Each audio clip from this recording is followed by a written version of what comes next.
Wasn't sure whether I was going to continue to do this, but you know, I just got addicted to making YouTube videos, and it's hard once you start to stop. It's hard once you start to make friends and enjoy the comments and make fabulous amounts of money.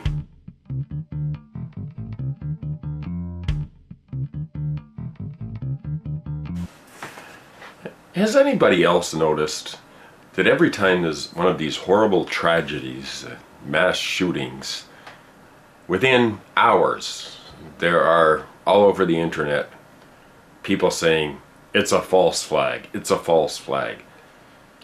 This has happened so much as to render the term false flag completely meaningless. 9/11? Yeah, they probably make a pretty good argument for that. But beyond that, it just enters into the realm of stupidity and distraction from the serious problems that are besetting our planet and our nations, politically, environmentally, economically. We just tend to worry about that less when we engage in mindless, thoughtless conspiracy theories with no basis in real fact and explode them all over the internet. Now, anybody that's watched YouTube for a while is familiar with all of the conspiracies it's possible to engage in. And once you engage in one, you can go further down the rabbit hole and there'll be somebody else willing to exploit your paranoia and fears. So, not many people say this type of thing because they don't want to create enemies, and you don't have to do anything to create enemies these days on YouTube. You can make the most harmless, funny little video and you'll make enemies. They're all around us. They're everywhere. It could be you. You know, it gets ridiculous. You know, retard, fucktard, libtard, trumptard, femtard, himtard, you-tard, me-tard, T-tard. When does it end? I'm sick of it. Stop using that. Now, fear is a weapon that oligarchs love to use. It doesn't matter what you're afraid of, just that you're afraid, very afraid. Because then you can be sold things that'll give you a false sense of security. Are you afraid you smell bad? Well, they will sell you something that'll make you smell fresh as a flower. Are you afraid that your hair is falling out? Well, they have something for that because you're afraid. You're afraid of life. And the longer they can keep us all in fear, the longer they can keep oppressing, the longer it will take to ever change things. Not that I have any hope that things will ever change other than for the worse, but that's just the personal opinion. I hope that I'm proven wrong, but I see no evidence of any positive change actually happening in the near future. This puts me in what Hambone Littletail calls the doomosphere. And you can't live as long as I have and see the deterioration, the continuing deterioration of the human spirit, and not realize that we're all going to hell in a handbasket and that we're going down the shit rope. And it's going to be really hard to dig ourselves out if that's even possible. We are so fun. We are so fun. We are so fun. We are so fun. We are so fun. We are so fun. We are so fun. We are so fun. We are so fun. We are so fun. We are so fun. I think we're going to just have to hang on and try and find meaning and satisfaction in small things, in friendship, in helping people, in animals, in your own little corner of the doomosphere, but all the while being aware that we are indeed in the doomosphere, heading for oblivion. So what do you do about that? You sound the alarm as much as possible, which is in a sense what this channel started out to be about. It sort of morphed into something more weird and strange, and my mind started giving out, and then I couldn't do it anymore because I was freaking out, man. So you see, you go crazy by having a channel on YouTube. Eventually the insanity will get to you, and you will pay for speaking out. In one way or another, they will make you pay. I've been paying my whole life for being different, so being different is not so bad. It's better than being the same as everybody, because when you're different, no, maybe it's better to just conform, to just wear the suit jacket, to just walk down the street like you really have it together, and you're wearing a really nice jacket, and you got a nice watch on your wrist, and you stick your chest out, and then you go, I have successfully maneuvered the corporatocracy into giving me more crumbs than the average.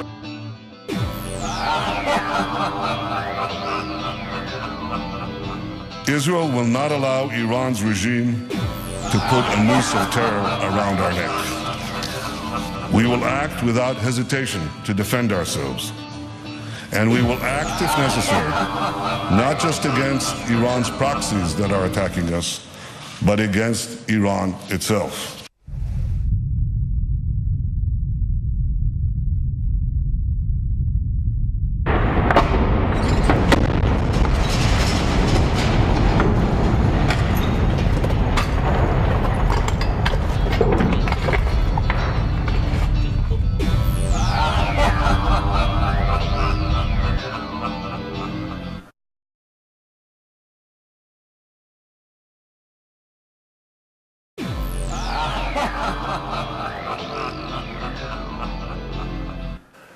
And of course it's harder to make sense of what is real and what isn't real, because we live in an age where politicians routinely lie and then lie about lying and then spin it in several different directions until we're so confused our heads are just blowing up. So we live in a world that's basically nobody's telling the truth, and everybody's got to say, well, where is this spin coming from, and where is that spin coming from, and in our attempt to go through this maze of ideas and come out with something resembling the truth, we become lost, confused, disoriented. Well, that's very attractive. Thanks for that. I think what's happening is all of this is used to divide people, to isolate people, to keep them from collectively taking action on things that are in desperate need of doing. Of course, many people are so exhausted just from running the rat race that they're too exhausted to think rationally, and so they can watch all this crap on YouTube and think that they're well informed, and of course they are informed about something, but who knows what.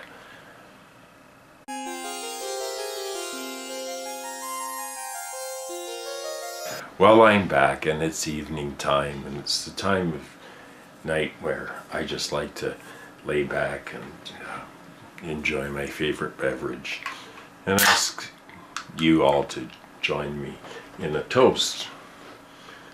What is there to toast? The fact that you can still get toasted. That's worth toasting. So, here's to all of my friends in the tubular universe, and please help me spread the word that the internet needs to become a kinder place. And I, for one, promise to abstain from any meanness on the internet. Like that's gonna happen. All this stuff. You've got to make the people in charge of these bridges economically responsible for their degradation, otherwise it's not going to work. So what happens to these jobs, these employed Americans, after the program ends, if it ever ends? It doesn't concern him. I mean, it's not going to live forever. You know, you just have to go to the government, much more. You know, you just have to go to the government, Well, it's almost springtime here in southern Ontario, Canada, and you can tell because all the muskox have left for the summer. And if you've ever been to Canada, you know that the muskox season is it can be dangerous. So that's all I'm going to say about it to my American friends. And hey, Hambone, that was an entertaining letter that lady sent you. And I just want you to know that somebody wrote something equally nice in the comment section of my last video. So I had to block this person because she was very scary. I think it was a she, but it was somebody really, really unhinged. So a little bit frightened about that. I'm frightened about nuclear war. I'm frightened about the environment. And I'm just so frightened. Now, I want to particularly thank everybody for watching this, because usually this show gets less views than a Bible at a porn convention, so anybody caught watching it, you might want to cover it up, because Google might catch you, and then you're going to be tracked everywhere you go. Your phone's going to be listening to you. Oh wait, it already is. Never mind. They know you watch this channel. There's nothing that they don't know. They know your habits. They know what you're interested in. They know where you live. They know everything by the digits. So what if we all just for one day had one day undigitized, an analog day where we could be analog humans once more. We could laugh, we could dance, we could run around in the park joyously flinging flowers from our appendages. We could, if we wanted to, build a world like this. To one of these meetings came a young FBI agent, bringing with him concealed among groceries a portable radio transmitter. The ties of blood that bind us to the German fatherland can never be broken. So to those of you new, won't you join me on this trip into the bizarre, into the absurd, into the only rational way to face things?